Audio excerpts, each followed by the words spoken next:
আসসালামু আলাইকুম রহমতুল্লাহ। আপনারা সবাই কেমন আছেন?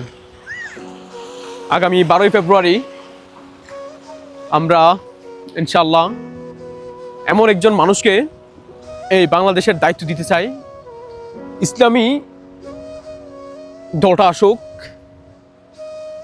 যে দলটা আপনার হয়ে কথা বলবে, আমার হয়ে কথা বলবে, হাদি হত্যা বিচার নিয়ে কথা বলবে, দুর্নীতিবাজদের বিরুদ্ধে কথা বলবে, স্বৈরাচারদের বিরুদ্ধে কথা বলবে, হ্যাঁ, যারা ঋণ খেলাপি তাদের বিরুদ্ধে কথা বলবে। আপনি একটা জিনিস চিন্তা করে দেখেন,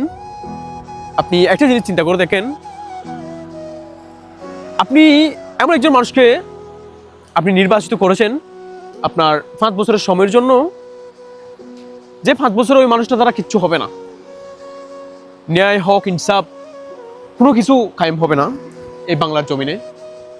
আপনি ঠিক সেরকম একজন মানুষকে আপনি এই দেশের দায়িত্ব দিয়ে বসে আছেন।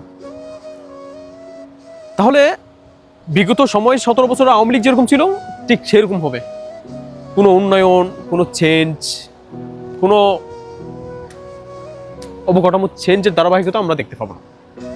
ইনশাল্লাহ সবাই আসুন, 12ই ফেব্রুয়ারি আমরা এমন প্রার্থীদের 11 দলীয় জোট, জামায়াত ইসলামী এবং এনসিপি আর বিভিন্ন দল আছে, আর পাশাপাশি এবি পার্টি ব্যারিস্টার ফুয়াদ ভাই, ওনাকে অর্থাৎ এই 11 দলীয় জোটের যে আসন থেকে দাঁড় করানো হয়েছে, মনোনয়ন দেওয়া হয়েছে, ওই মানুষটাকে আপনারা ভোট দিবেন। সেটা এখন ইগল হোক, শাপলাখুলি হোক, দাঁড়িপাল্লা হোক, রিক্সা হোক, যেই ব্যক্তিটাকে মনোনয়ন দেওয়া হয়েছে আপনার সেই আসনে, আপনি ওই মানুষটাকে, ওই ব্যক্তিটাকে আপনি আপনার ভোটটা দিবেন।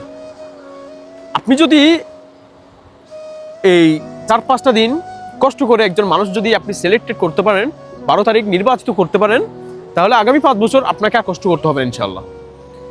আর যদি আপনি 500 টাকা 1000 টাকার জন্য যদি আপনি নিজেকে যদি বিক্রি করে দেন, তাহলে এই যে আপনি 1000 টাকা 500 টাকা যে ভোগান্তিতে তাকে রেখেছেন আপনি নিয়ে, সেই 500 টাকা 1000 টাকার বদলে আপনার লক্ষ লক্ষ টাকা আপনার কাছ থেকে সে এমপি নির্বাচিত হওয়ার পর আপনার কাছ থেকে নিয়ে নেবে।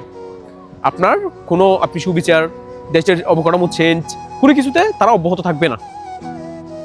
সুতরাং আসুন আমরা সবাই এমন একটা দেশ গড়ি, যেন আমরা এত কষ্ট করছি জুলাই গণঅভ্যুত্থানে, আমার এত ছাত্র জনতার ভাইরা শহীদ হয়েছে, তাদের জীবনের বিনিময়ে আমরা এমন একজন মানুষকে সরকার গঠন করব ইনশাল্লাহ, যেন তাদের বিচারটা পুনরায় হয়, কার্যকর হয়, এবং হাদি হত্যার বিচার হয়, এবং এই দেশের যত সাধারণ জনগণ আছে, যত নারী শিশু যাদেরকে দর্শন করা হয়েছে, তাদের বিচারটা পুনরায় হয় ইনশাল্লাহ।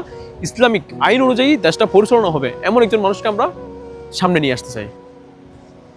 সুতরাং আমরা সবাই এই একটু কষ্ট করে, এই 2-4টা দিন কষ্ট করবো ইনশাল্লাহ, বাকি 5টা বছর আমরা শান্তিতে থাকবো।